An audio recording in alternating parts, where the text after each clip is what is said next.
بخاری اور مسلم دونوں میں حدیث ہے، انس بن مالک کہتے ہیں میں نے آج تک کوئی ہاتھ ایسا نہیں چھوا جیسا کہ نبی علیہ السلام کا مبارک ہاتھ تھا. وہ کہتے ہیں کوئی دنیا کی ریشم اور دباج اس سے زیادہ نرم نہیں تھی جو نبی علیہ السلام کا مبارک ہاتھ تھا. ریشم کے ساتھ مثال دی ہے.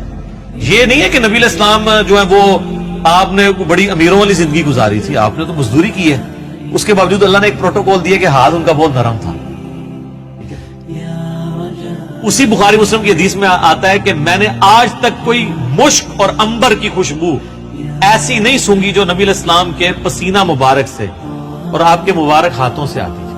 مسلم شریف میں حدیث ہے، ایک صحابی کہتے ہیں میں چھوٹی عمر کا تھا تو حضور نے ایک دفعہ میرے اپنا ہاتھ مبارک میرے سر پہ پھیرا تو کہتے ہیں مجھے لگتا ہے کہ آپ علیہ السلام نے ہاتھ مبارک کسی عطر دان سے نکال کے میرے سر پہ پھیرا ہے، اتنا خوشبودار تھا. تو آپ علیہ السلام کے پسینے سے خوشبو آتی تھی. بخاری مسلم دونوں میں حدیث ہے کہ ام سلیم کہتی ہیں کہ نبی علیہ السلام ایک دفعہ سوئے ہوئے تھے تو آپ کو سوتی ہوئی حالت میں بہت پسینہ آتا تھا، تو ایک کھلے برتن کے وہ لے کے آئیں، ایک کھلا برتن، اور نبی اسلام کے مبارک پسینے کو انہوں نے جمع کیا. حضور کی آنکھ کھل گئی، آپ فرمائے یہ کیا؟ ان کا جی اس طرح آپ کا پسینہ انتہائی خوشبودار ہے، ہم اس کو خوشبو کے طور پہ اپنی خوشبو میں ملا کے استعمال کرتے ہیں، اپنی خوشبو میں بھی خوشبو کرنے کے لیے.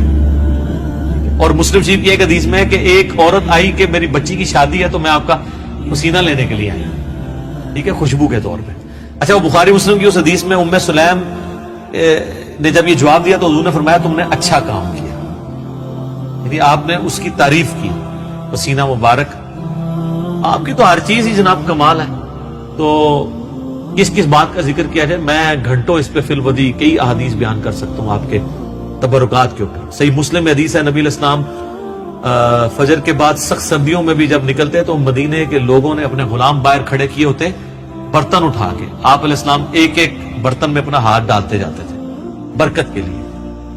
بخاری مسلم میں کتنی حدیثیں ہیں کہ نبی علیہ السلام وضو کر کے جب فارغ ہوتے تھے تو صحابہ کرام آپ کے وضو کا پانی اپنے چہرے پہ ملتے تھے. وہ ایک تشت میں آپ کو وضو کروایا جاتا تھا نا ایک برتن کے اندر، اس سے، اور جس کو نہیں ملتا تھا وہ دوسرے سے لے کے مال لیتا تھا برکت کے لیے. ظاہر ہے وہ تو برکت ہی ہے. یہ تو چھوڑ دیں تھوک مبارک کی کیا برکت ہے. بخاری مسلم دونوں میں حضرت علی کو اشوب چشم تھا غزوہ خیبر کے موقع پر، حضور نے جب بلایا تو ان کی تو آنکھیں بھی نہیں کھل رہی تھی، آپ نے مبارک لعاب لگایا تو شفا ہوگی. اشوب چشم ایک وائرل ڈیزیز ہے سر، میں اس کو بھگت رہا ہوں. 2016 میں ہوئی تھی، آج 2020 ہو گئے، میری آنکھیں دوبارہ ریکور نہیں اس طرح ہو سکی. تو ایک لمحے میں جناب اشوب چشم ختم ہو جائے، کیا ہی بات ہے. پھر آپ نے مبارک ہاتھوں سے زیرہ باندھ کے تو خیبر کے لیے روانہ کیا. آپ کی مبارک تھوک کی برکت. اس طرح بخاری مسلم میں کئی حدیث ہیں کہ آپ نے اپنا نواب دان کسی کنویں میں ڈالا ہے، پانی اوپر آ گیا. کھانے میں ڈالا ہے، کھانا 10 بندوں کا تھا، 300 بندوں نے کھا لیا ہے اور اتنے کا اتنا ہے، کام ہی نہیں ہو رہا. تھوک مبارک کی برکت، ہاتھ مبارک کی برکت. بخاری مسلم میں آتا ہے کہ صلح حدیبیہ کے موقع پر سارے لوگوں سے پانی تھوڑا تھوڑا جمع کر کے ایک کٹورا جمع ہوا، نبی علیہ السلام نے اپنا ہاتھ اس میں رکھا، اس میں سے پانی کے چشمے نکلے. 1500 صحابہ نے، جابر بن عبداللہ کہتے ہیں، وضو کیا، پانی پیا، جانوروں کو پلا لیا اور اپنے مشکیزیں بھی بھر لی.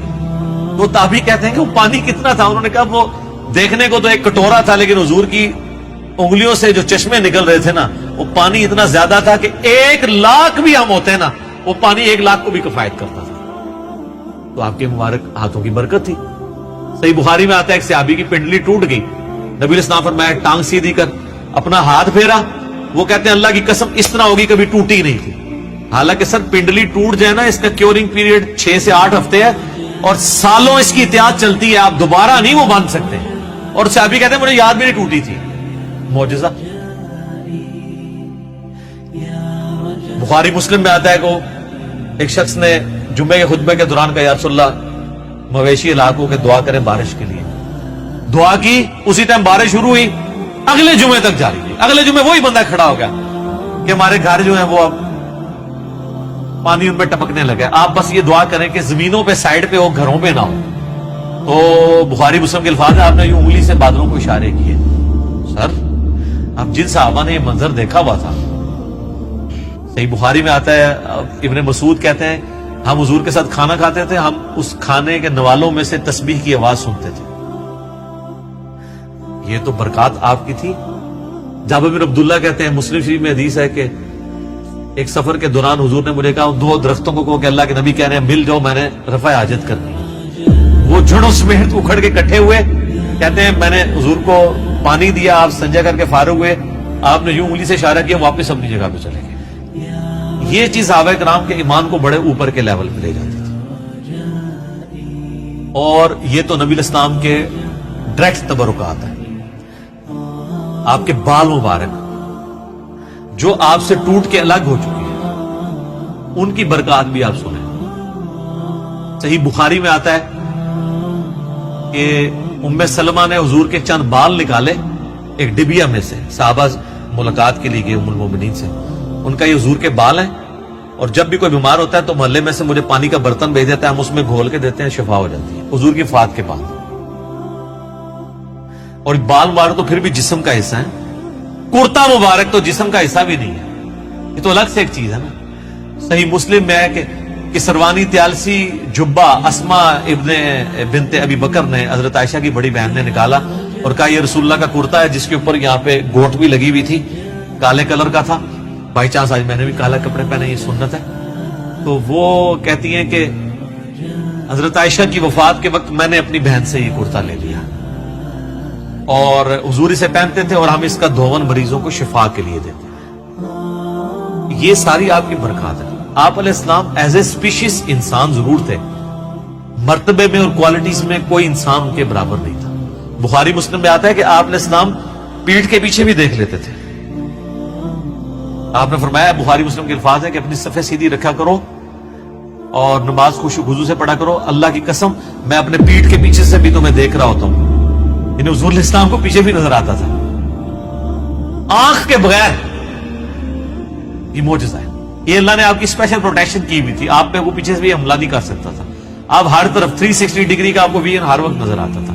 یہ آپ کا معجزہ تھا۔ بخاری مسلم میں الفاظ ہیں، وہ کسوف کی نماز آپ نے پڑھائی، سورج گرہن کی، آج بھی میرا لگا ہوا تھا یہ 1-2 دن چلنا ہے، تو کسوف کی نماز پڑھائی، تو آپ نے نماز کے دوران کچھ قدم آگے کیے، پھر یوں ہاتھ بڑھایا، پھر واپس کھینچ لیا۔ صحابہ نے کہا یا رسول اللہ، آج آپ کو ایک عمل ایسا کرتے دیکھیں جو پہلے نہیں کرتے۔ آپ فرمایا کہ میں نے جب نگاہ اٹھائی تو میں نے جنت دیکھ لی، جنت 7 آسمانوں کے اوپر، اور اس میں میں نے انگوروں کا ایک گوشہ دیکھا، میں نے ارادہ کیا تمہارے لیے توڑ لوں، پھر تم کھاتے ہی رہتے، کیونکہ جنت کو فنا نہیں ہے، وہ اگر گوشہ نیچے آ جاتا نا اسی بھی کھا رہے ہوں گے۔ جی، جنت کو موت نہیں ہے، جنت میں آپ جب کھائیں گے، کھا کے فارغ ہوں گے، پھر وہاں ایک گوشہ اور لگ جائے گا۔ جنت کو چھوڑ دیں، بخاری مسلم میں آتا ہے حضرت ابو ہریرہ کو حضور نے وہ ایک تھیلی میں کھجوریں دی تھی، پوری زندگی کھاتے رہتے تھے، وہ ایک دفعہ ان سے پھر الٹ گئی تو اس کے بعد وہ ہوا، جب تک وہ کھاتے رہے۔